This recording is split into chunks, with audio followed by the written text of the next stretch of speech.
শিখিয়ে নাও, তাহলে তোমরা আমার মতো আমি যা হয়েছি তা হতে পারে।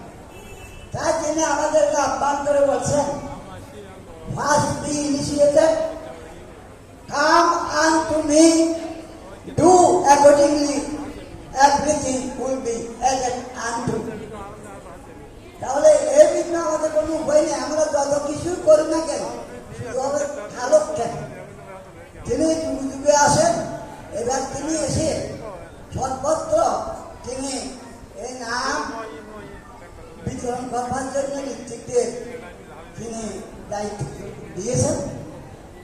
এই ঋত্বিক দেবতা হলে গুরুজি না, শিক্ষক। যেমন আমাদের শিক্ষক আমার সামনে আছেন, যে সতীর্থ আছেন, তারা স্কুল কলেজে পড়ান, তারা কিন্তু শিক্ষক, কিন্তু তারা বই নয়। হ্যাঁ, আমাদের ঋত্বিক দেবতাও সেরকম শিক্ষক। যারা দীক্ষা নেন তাদেরকে ঠাকুরের দীক্ষা সম্বন্ধে বোঝায়।